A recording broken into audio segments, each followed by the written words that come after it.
Unless you live in a remote hunter gatherer tribe, you're never just part of one culture. You have macro cultures like American culture or Western culture. You have subcultures like Midwestern culture, evangelical culture, sports culture. And you also have microcultures and local cultures like the culture of your neighborhood, school, or family, the culture of your local church or the company you work for. Each of these micro, local, and subcultures are constantly interacting with the dominant macro cultures guiding story, values, symbols, and customs. But what happens when a microculture or subculture emerges which has a different guiding story and values from the dominant macroculture? Either there's a minimum threshold of shared values identified and a negotiation and synthesis of updated guiding stories, values, symbols, and practices emerge.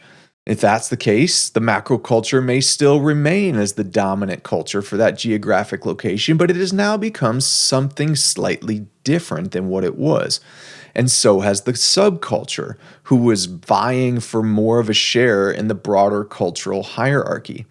Another potential outcome of diverse cultural interaction is that the cultures find too much dissonance between their guiding stories, values, symbols, and customs, and a competition between the dominant macro culture and the emerging subculture takes place.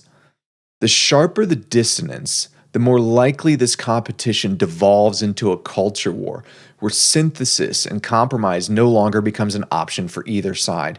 Instead, both sides vie to either retain or usurp the throne of cultural power and assimilate the other.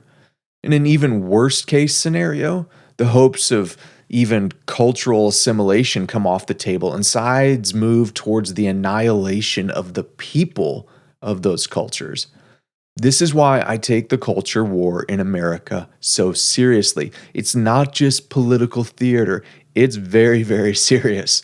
Our attraction to particular sides in the culture war are part of a dynamic interplay between the inherited personality predispositions we have and the learned values of the cultures we've inhabited. If you're genetically hardwired to be high in openness, you probably aren't going to fit in well in a fundamentalist microculture or subculture of any kind. If you're genetically hardwired to be very orderly and conscientious, then in America, you're statistically more likely to be politically conservative and live in the suburbs or rural areas. If you're a single, college educated female who lives in a densely populated urban area, you probably don't own a MAGA hat. At least one step towards reducing hostilities and navigating diverse cultural tensions is the humble acknowledgement that if you were born with the same genetic personality predispositions and if you grew up in the same cultures as your enemy, you'd probably have the same views that they do. This doesn't solve the challenges of divergent values engagement, but it does humanize the other person. And that's an important step towards reducing the likelihood of a culture war devolving into a civil war.